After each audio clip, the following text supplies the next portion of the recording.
Hello students, welcome to economic class. This is video number 51 and in this video children we are going to discuss about the investment function and determinants of investment. Children, so far in the previous video we have discussed about the aggregate demand, aggregate supply, marginal propensity to consume, marginal propensity to save. After that, average propensity to consume, average propensity to save, marginal propensity to consume and marginal propensity to save. ये सब cover करने के बाद children हम लोग आज इस video में आ गए हैं और इस वीडियो में हम लोग बात करने वाले हैं इन्वेस्टमेंट फंक्शन के बारे में। तो चिल्ड्रन जैसे कि पिछले वीडियो में प्रोडक्शन और कंजम्पशन फंक्शन आपने देखा, सेविंग फंक्शन देखा, ठीक है, किस तरीके से आपने देखा कंजम्पशन और इनकम में क्या रिलेशन है कि जब इनकम इंक्रीज होती है कंजम्पशन इंक्रीज होता है। In the similar way when saving function also भी है, when income increases saving also increases. In the similar way, investment function is also in the similar way. It refers to the expenditure incurred on creation of new capital assets. Private जो forms होते हैं उन्हें production करना होता है, production करने के लिए उन्हें इनपुट की ज़रूरत होती है, ठीक है। इनपुट में फिक्स जो इनपुट्स होते हैं, मशीनरी होगी, ठीक है, वेरिएबल हो गए जैसे कि रॉ मटेरियल हो गया, लैंड हो गया, बिल्डिंग हो गया, इस तरीके के उन्हें इनपुट परचेज करना होता है। तो जितना एक्सपेंडिचर इनपुट्स को परचेज करने में प्रोड्यूसर को करना पड़ता है उसे हम कहते हैं चिल्ड्रन इन्वेस्टमेंट एक्सपेंडिचर। सो ये वही फंक्शन है, it refers to the expenditure incurred on creation of new capital asset. जो जितनी भी न्यू कैपिटल एसेट क्रिएट हो रही है उनको क्रिएट करने में प्राइवेट फर्म को या प्रोड्यूसर को जितना भी एक्सपेंडिचर वो करता है उसी को चिल्ड्रन हम कहते हैं इन्वेस्टमेंट फंक्शन। तो ये कह सकते हो कि the functional relationship between expenditure on the creation of new capital assets. वैसे तो इसको फंक्शन नहीं कहेंगे क्योंकि ये तो न्यू क्रिएशन क्रिएट हो रहा है, तो वो अकॉर्डिंग टू द नीड होता है, अकॉर्डिंग टू द सिचुएशन होता है। जो चिल्ड्रन हम लोग इन्वेस्टमेंट फंक्शन में इन्वेस्टमेंट एक्सपेंडिचर को पढ़ेंगे वो हमारे पास दो टाइप से हैं। फर्स्ट जो है वो है induced investment. Induced investment children वही इन्वेस्टमेंट है जैसे कि आपने देखा इंड्यूस्ड जो हमने आपको पिछले वीडियो में बताया था कि जब हम आपको सेविंग फंक्शन और कंजम्पशन फंक्शन बता रहा था तो मैंने आपको उसमें दो तरीके के कंजम्पशन बताया। एक तो हो गया ऑटोनोमस कंजम्पशन जो जीरो लेवल ऑफ इनकम पर किया जाता है, और एक हो गया था इंड्यूस्ड कंजम्पशन एक्सपेंडिचर जो कि डिपेंड करता है लेवल ऑफ इनकम पर कि जैसे जैसे हमारी इनकम इंक्रीज होती जाती है उसका कितना पार्ट हम कंजम्पशन में इंक्रीज करते जा रहे हैं। तो ऐसे चिल्ड्रन यहाँ पर जो इंड्यूस आप इन्वेस्टमेंट देख रहे हो ये वही इसमें इन्वेस्टमेंट है जो प्रॉफिट मोटिव के लिए किया जाता है, ठीक है। इंड्यूस इन्वेस्टमेंट जो है प्रॉफिट मोटिव के लिए किया जाता है। तो जैसे जैसे चिल्ड्रन प्रॉफिट इंक्रीज होता जाता है इन्वेस्टमेंट भी इंक्रीज होता चला जाता है। समझ में आ रहा है। दूसरा children autonomous investment. Autonomous investment children वो इन्वेस्टमेंट होता है जो प्रॉफिट मोटिव के लिए नहीं किया जाता, इसमें कोई प्रॉफिट मोटिव नहीं होता है। ये इन्वेस्टमेंट अक्सर गवर्नमेंट के द्वारा किया जाता है because government providers public welfare and government also do investment on the creation of assets, for example flyover, road, railway etcetera, ठीक है ना। तो गवर्नमेंट पब्लिक वेलफेयर के लिए, इकोनॉमी के वेलफेयर के लिए जितने भी इन्वेस्टमेंट करती है चिल्ड्रन वो प्रॉफिट मोटिव नहीं होता। ये अलग बात है कि इनडायरेक्टली प्रॉफिट मोटिव होता है, जैसे कि एजुकेशन से लोगों की जो प्रोडक्शन कैपेसिटी है वो इंक्रीज होती है, डिसीजन लेने की पावर इंक्रीज होती है, सोशली वो डेवलपमेंट होते हैं, हेल्दी रहेंगे तो ज़्यादा वर्क करेंगे, ठीक है ना। ये एक अलग चीज़ होगी। लेकिन गवर्नमेंट का वहाँ पे चिल्ड्रन पब्लिक का वेलफेयर ऑब्जेक्टिव होता है, ना कि प्रॉफिट अर्निंग मोटिव करना। जबकि जो इंड्यूस्ड इन्वेस्टमेंट होता है चिल्ड्रन ये प्राइवेट फर्म करते हैं और इनका जो ऑब्जेक्टिव होता है वो प्रॉफिट मोटिव होता है। इन दोनों को आपको एक कर्व के थ्रू समझाने की मैं कोशिश करता हूँ। ये देखिए, अगर मैं एक कर्व बनाऊँ, यहाँ पर ये एक्स एक्सिस हो गया, ये पॉइंट ऑफ ओरिजिन हो गया, ये वाई हो गया, ठीक है। तो ये जो है चिल्ड्रन ये हमारा इन्वेस्टमेंट हो गया I1 I से इसको रिप्रेजेंट करते हैं। यहाँ पर तो हम रिप्रेजेंट करेंगे इनकम को, वाई से रिप्रेजेंट करते हैं आप इनकम को या नेशनल इनकम को, और यहाँ पर हम रिप्रेजेंट करेंगे चिल्ड्रन इन्वेस्टमेंट को। ये हो गया हमारा इन्वेस्टमेंट। अब ये देखिए इन्वेस्टमेंट जो कर्व है रिप्रेजेंट कर रहा है। अब किसी भी एक पॉइंट पर हम मान लेते कि अब इन्वेस्टमेंट ये है हमारा वाई, ठीक है।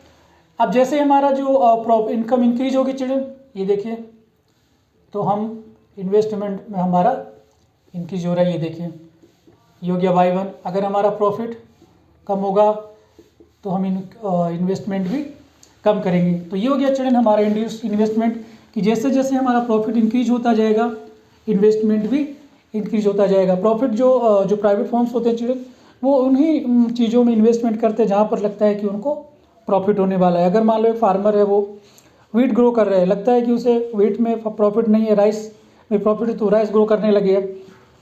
तो जहाँ पर प्रॉफिट होगा, जैसे जैसे प्रॉफिट इंक्रीज होता जाएगा चिल्ड्रन, वो जो इन्वेस्टमेंट है वो इंक्रीज होता जाएगा। तो आप देख सकते हो कि जैसे जैसे इनकम इंक्रीज होगी, इनकम का मतलब चिल्ड्रन यहाँ पर प्रॉफिट मोटिव आप समझ सकते हो, वैसे वैसे इन्वेस्टमेंट भी इंक्रीज होता जाएगा। तो ये हो गया चिल्ड्रन इंड्यूस इन्वेस्टमेंट कर्व।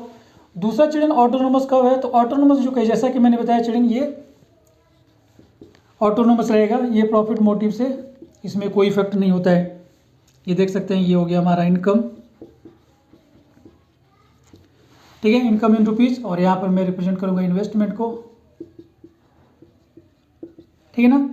अब ये देखिए आप, ये इन्वेस्टमेंट ऑटोनोमस इन्वेस्टमेंट है,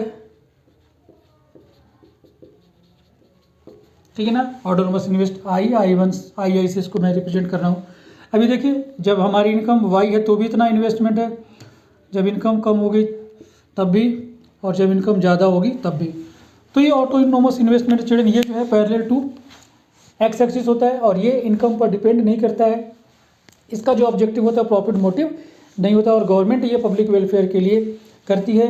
इंड्यूस इन्वेस्टमेंट जो है प्राइवेट फर्म या प्राइवेट प्रोड्यूसर के थ्रू किया जाता है, और उनका जो मोटिव होता है चिल्ड्रन, वो प्रॉफिट अर्निंग मोटिव होता है। तो वो उन्हीं चीज़ों में इन्वेस्ट करते हैं जहाँ पर उनको प्रॉफिट प्रॉस्पेक्ट्स ज़्यादा मिलते हैं।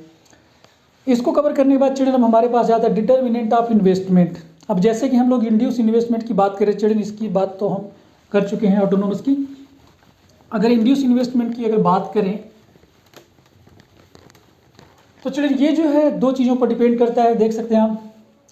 Determinants of investment, private firm जो है या प्राइवेट प्रोड्यूसर हैं, इन्वेस्टमेंट करने से पहले क्या डिसाइड करते हैं, क्या सोचते हैं कि वो उन्हें इन्वेस्टमेंट करना चाहिए या नहीं करना चाहिए। तो किस बेसिस पर वो डिसाइड करते हैं इन्वेस्टमेंट करना चाहिए या इन्वेस्टमेंट नहीं करना चाहिए। ये डिसाइड करने के लिए चिल्ड्रन हमारे पास 2 पॉइंट है। एक तो आप देख रहे हो MEI, मैंने शॉर्ट फॉर्म में लिखा है। M का मतलब हो गया मार्जिनल, E का मतलब हो गया एफिशिएंसी, और I का मतलब हो गया इन्वेस्टमेंट। तो मार्जिनल एफिशिएंसी ऑफ इन्वेस्टमेंट, और दूसरा हो गया चिल्ड्रन रेट ऑफ इंटरेस्ट, ठीक है। रेट ऑफ इंटरेस्ट सभी को पता है कि जब हम मनी को बारो करते हैं तो बारो किया हुआ मनी जो है उस पर हमें इंटरेस्ट देना पड़ता है, ठीक है ना। जैसे कि आप बैंक से अगर कुछ मनी बारो करते हो, उधार लेते हो, लोन लेते हो, तो आपको लोन तो रिपे करना ही पड़ेगा, उसके बदले में आपको इंटरेस्ट भी देना पड़ेगा। और अगर आपका अमाउंट बैंक में डिपॉजिट है तो बैंक आपको उस डिपॉजिट अमाउंट पर कुछ इंटरेस्ट प्रोवाइड करती है, ठीक है। तो ये तो हो गया चिल्ड्रन रेट ऑफ इंटरेस्ट, ये सभी को पता है। मार्जिनल एफिशिएंसी ऑफ इन्वेस्टमेंट की अगर हम बात करें तो it refers to the expected rate of return from an additional investment, ठीक है ना।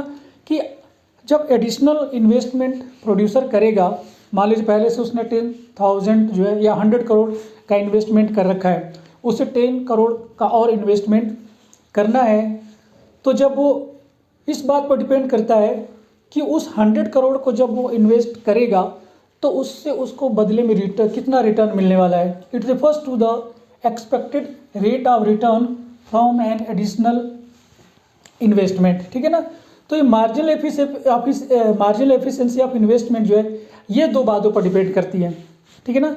ये जो आप देख रहे हो मार्जिनल एफिशिएंसी ऑफ इन्वेस्टमेंट है, ये तो इस बात को डिसाइड करता है कि एडिशनल जो इन्वेस्टमेंट हो रहा है उससे जो कितना रेट ऑफ रिटर्न या कितना रिटर्न उसको मिलने वाला है। तो जो मार्जिनल एफिशिएंसी ऑफ इन्वेस्टमेंट है ये 2 चीज़ों पर डिपेंड करती है, या 2 चीज़ों के थ्रू डिसाइड होती है। एक तो हो गया चिल्ड्रन सप्लाई प्राइस, आप देख रहे हो यहाँ पर ये लिखा हुआ है सप्लाई प्राइस, और दूसरा चिल्ड्रन हो गया प्रोस्पेक्टिव यील्ड।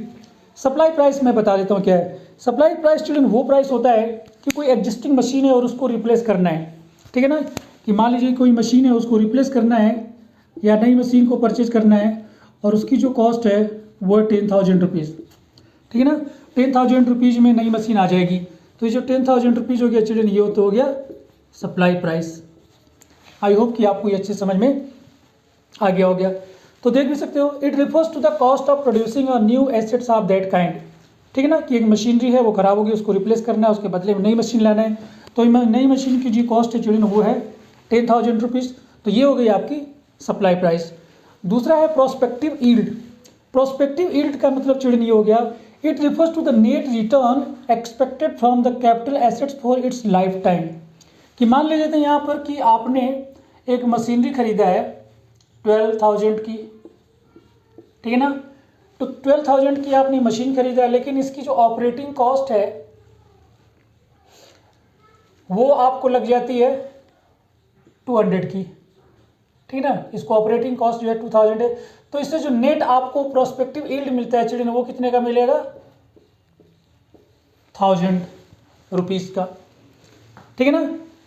क्योंकि 12,000 ये 1200 में मान लो आपने खरीदा है, इसकी जो कॉस्ट है ऑपरेटिंग कॉस्ट है वो 200 है।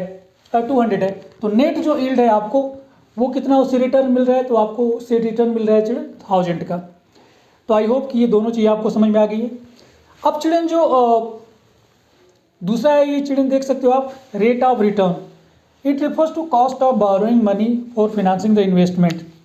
ठीक है, कि जब आप बोरो करते हो, बोरो करने के लिए जो भी इंटरेस्ट आपको देना पड़ता है children, that is called the rate of interest. अब चिल्ड्रन यहाँ पर आपने सप्लाई प्राइस भी देख लिया, प्रोस्पेक्टिव यील्ड भी देख लिया। तो मार्जिनल एफिशिएंसी ऑफ इन्वेस्ट कैसे कैलकुलेट करेंगे, तो मार्जिनल एफिशिएंसी ऑफ इन्वेस्ट होता है चिल्ड्रन प्रोस्पेक्टिव यील्ड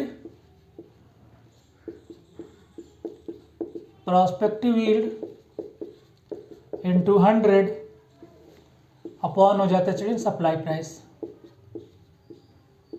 ये अब इस क्वेश्चन में हम देखें चिल्ड्रन कि ये देखिए 1200 की हमने मशीनरी खरीदी, 200 का जो है उसकी ऑपरेटिंग कॉस्ट है, तो हमें प्रोस्पेक्टिव यील्ड मिल रही है 1000 की। इसमें 100 का मल्टीप्लाई करेंगे और जो उसकी सप्लाई प्राइस थी वो हमारी है, ये आप देख सकते हो 10,000 मान के चलते हैं। तो ये 40 आप अगर कैंसिल कर देंगे तो ये आ जाएगा चिल्ड्रन 10%, ठीक है ना। तो 10% की जो मार्जिनल एफिशिएंसी जो आपकी आ गई चिल्ड्रन वो हो गया आपका 10%। अब हमारे पास दो चीज़ें चिल्ड्रन, एक तो हो गया मार्जिनल एफिशिएंसी ऑफ इन्वेस्ट और दूसरा हो गया रेट ऑफ इंटरेस्ट। कोई भी प्राइवेट फर्म या कोई भी प्रोड्यूसर चिल्ड्रन इन्वेस्टमेंट करने से पहले इन दोनों को कंपेयर करता है कि अगर मार्जिनल एफिशिएंसी ऑफ इन्वेस्टमेंट ज़्यादा है, यहाँ पर मैं दिखाता हूँ, ये देखिए कि यहाँ पर मैंने लिख लिया मार्जिनल एफिशिएंसी ऑफ इन्वेस्ट और यहाँ पर मैंने लिख लिया rate of interest. Marginal efficiency of invest और rate of interest, marginal efficiency of invest और रेट ऑफ इंटरेस्ट। अब देखिए मार्जिनल एफिशिएंसी ऑफ इन्वेस्ट ज़्यादा है और रेट ऑफ इंटरेस्ट कम है, यानी जो इन्वेस्टमेंट एडिशनल इन्वेस्टमेंट हमने किया है उससे हमें यील्ड यानी कि रिटर्न ज़्यादा मिल रहा है और जो हमारा रेट ऑफ इंटरेस्ट है वो कम है। इससे हमें 12% का प्रॉफिट मिल रहा है मार्जिनल एफिशिएंसी ऑफ इन्वेस्ट और रेट ऑफ इंटरेस्ट है 10% का, तो ये ज़्यादा है। तो जो प्रोड्यूसर है या जो प्राइवेट इंस्टीट्यूट है या फर्म है वो इन्वेस्टमेंट करेगा और कब तक करता रहेगा, जब तक ये दोनों बराबर नहीं आ जाएंगे, है ना। कि 12% हम यहाँ पर एडिशनल हमें प्रॉफिट मिला और 10% हमारा इसका रेट ऑफ इंटरेस्ट है। लेकिन अगर ऐसा हो जाए कि रेट ऑफ इंटरेस्ट ज़्यादा हो जाए, जो मैंने पैसे बारो किए हैं, जो पैसे मैंने उधार लिया है, जो मैंने इन्वेस्टमेंट एडिशनल किया है उसका तो खर्चा ज़्यादा रहा है, जबकि हमें उससे जो प्रॉफिट है या जो हमें यील्ड जो मिल रहा है चिल्ड्रन वो कम है। तो यहाँ पर आने के बाद जो है प्राइवेट फर्म चिल्ड्रन कोई भी इन्वेस्टमेंट नहीं करेगा, वो यहाँ पर इन्वेस्टमेंट करेगा और यहाँ पर इन्वेस्टमेंट करेगा। इसीलिए चिल्ड्रन यहाँ पर लिखा है, यहाँ पर ये थोड़ा टी गलत लिखा है children, comparison of marginal efficiency of invest with rate of interest. तो ये चिल्ड्रन ये आप देख सकते हैं, ये जो मैंने आपको दिखाया है ये दोनों के बीच में कंपेयर करने के बाद प्राइवेट फर्म जो है वो डिसाइड करता है कि उसे इन्वेस्टमेंट करना है कि नहीं करना। तो वो यहाँ पर करेगा और यहाँ पर भी करेगा, लेकिन वो यहाँ पर आकर इन्वेस्टमेंट चिल्ड्रन नहीं करेगा।